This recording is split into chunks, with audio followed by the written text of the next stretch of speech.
the magic stove. Once upon a time, there was an old man and an old woman, and they were very poor. They had no cow, they had no horse, they had no pig, they had no geese, but they did have a rooster with a bright red comb on top of his head and a fine curved tail. And the three of them lived together in a tiny little hut. Now, one morning when the old man woke up, he said to his wife, "I'm hungry. What's for breakfast?"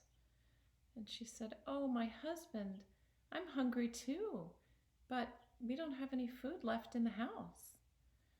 Well, together they searched the cupboard and they searched the shelves to see if maybe there was some bit of food they had forgotten about. The only thing they found was just a dry crust of bread. "Well, that's all right," said the old man. "That's fine." And he carefully divided that crust of bread in two, half for him and half for the old woman. When he sat down to eat his half, he suddenly heard, "Co-co-co! Co-co-co!" It was the rooster with the bright red comb and the fine curved tail. He was hungry too. And so the old man divided his half in half again so that he could give half to the rooster. And when they had finished eating, the old man thought to himself that he would go outside and look in the garden. Maybe there was something they had forgotten out there. Maybe there was a potato or a carrot they had overlooked. And so he went out, and the rooster went with him. Now the old man searched here and he searched there, but he didn't find a potato, he didn't find a carrot, he didn't find anything. Meanwhile, the rooster with the bright red comb and the fine curved tail was busy too. He was busy scratching a hole in the dirt with his claws and sweeping the dirt away with his wings. And then the old man heard, "Co-co-co! Co-co-co!" So he went over to see what the rooster was co-co-coing about. And he saw that the rooster had dug a hole in the ground. And so the old man looked down into that hole and he could see there was something down there, something that was kind of glowing, maybe something that was made out of metal. And so he pushed the dirt aside and he made the hole a little bit bigger and he pulled up the thing. And he saw that it was a little stove, a little iron stove. Well, he set that stove on a tree stump. Then he looked at it and he said, "Well, it's a fine enough stove, I suppose. Of course, it would be even better if it would bake something for us to eat, like maybe a pie. Wouldn't that be good if it would bake us a pie? A pie with eggs and scallions?" And then he heard, "Co-co-co! Co-co-co!" The rooster was tapping with his beak on top of the little stove. Well, the old man opened up the door to the stove, and there inside was a pie. And what a pie! It was crispy and brown on the outside. It was creamy and fluffy and yellow on the inside. It was a pie made of eggs and scallions. Well, the old man took a bite, and then another, and another.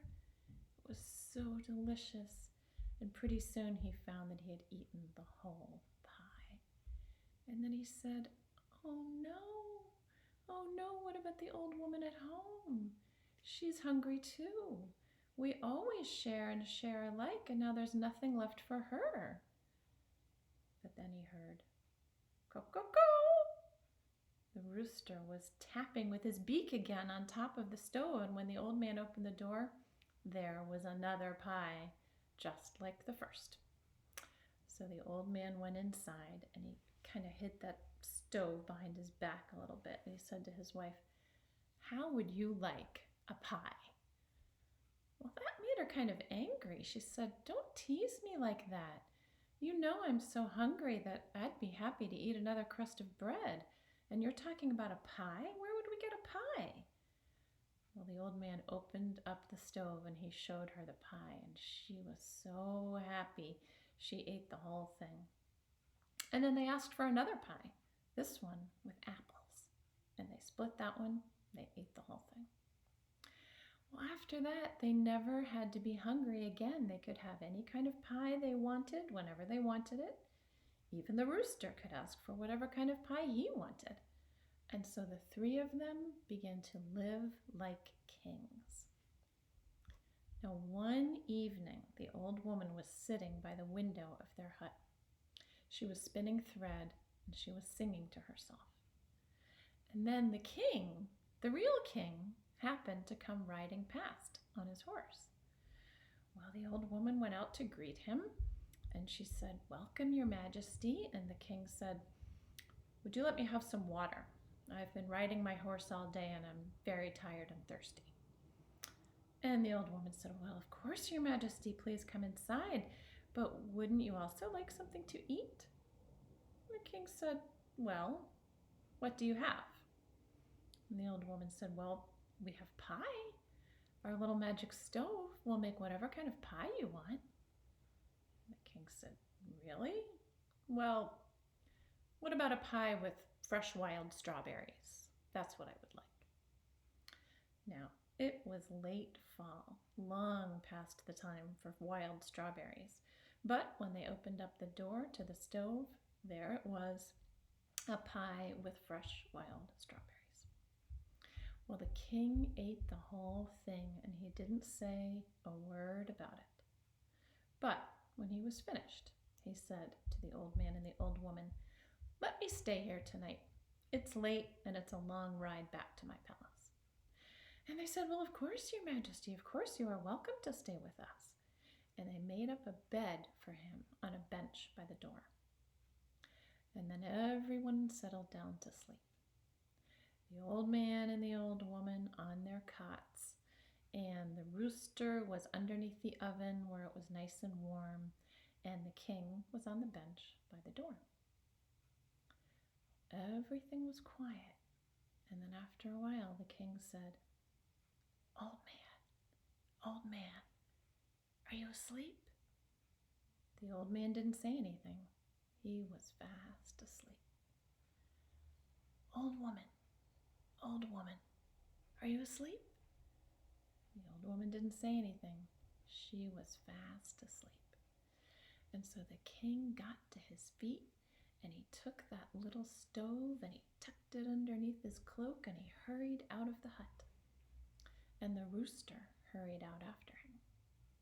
Well, the king jumped on his horse and the rooster jumped up behind and he perched on the horse's tail and he rode behind the king all the way back to the palace. Now, the next day, the king invited all of the rich lords and ladies who lived nearby to come to the palace for a feast. And everyone came. They were dressed in their best clothes. Some rode there in carriages. Some rode on horseback. But when the servants showed them into the dining hall, everybody was really surprised because there was a long table laid out, but there was no food on it. There wasn't even any bread. There wasn't even any salt. And they thought to themselves, well, this isn't going to be much of a feast. But then the king came in and he said, "My noble guests, tonight will be a very special feast. Tonight we will feast on pies. Let everyone say what kind of pie they want, and it will appear from my little magic stove." Well, first no one said anything, and then someone said, "I'll have a peach pie." And someone else said, "I'll have a pie with pears." And those pies appeared just as they had asked for them. Well, then everyone started calling out any kind of pie they could think of.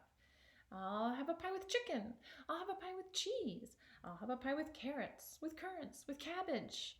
All kinds of things. And all of those pies appeared. Then they saw a bright flash of color and a flapping of wings, and they heard "Cock-a-coo, cock-a-coo." It was the rooster. He leapt up on the windowsill and he said, "Co, this king is a thief. Give this stove back to my old man. Give it back, give it back." Well, the king's face turned red with fury. Who dared to call him a thief? He stamped his foot and he said to his servants, "My faithful servants, take this lying rooster and throw him into the deep, deep pond." The servants seized hold of the rooster and they threw him into the deep, deep pond. But the rooster lay there at the bottom of the deep, deep pond and he said to himself, "Well, it's not the worst thing that could have happened. It could have been much worse. Come, my beak, drink up the water, drink it up, drink it up." And his beak drank up all the water in the pond. And he leapt back up to the windowsill. Co, this king is a thief. Give that stove back to my old man. Give it back, give it back." And the king's face turned purple with rage, and he said, "My faithful servants, take this lying rooster and throw him into the oven, into the hot, hot fire." And the servants seized the rooster and they threw him into the oven, right into the hot, hot fire. And the rooster lay there in the fire and he said to himself, "Well, it's not the worst thing that could have happened. It could have been much worse. Come, my beak, spill out the water, spill it out, spill it out." And his beak spilled out all the water from the pond. Well, it put the fire out, and it started flowing out all over the floor of the dining hall. Soon the guests were up to their ankles in water, and then they were up to their knees in water, and still the water kept rising. Well, the guests had had about enough of that. They threw down the pies that they were still holding, and they ran out of the palace with their feet wet and their clothes dripping. And they jumped back on their horses and into their carriages, and they galloped away. But the king did not want to give up that little magic stove. He clutched it tight, and he started running, and the rooster was flying around his head, trying to peck at him, saying, "Co, give that stove back to my old man. Give it back, give it back." Well, finally, the king slipped on a pie that had fallen to the floor, and he fell face down into the water. And as he fell, that stove flew out from his arms, and the rooster caught it under his wing. And the rooster leapt up to the windowsill, and then he leapt down on the other side, and he hurried home. And he gave the stove back to the old man. And the three of them are still living here to this very day. They are eating pies and singing songs, and they are troubled no more by thieving kings. And that's the story of the magic stove. I hope you liked it.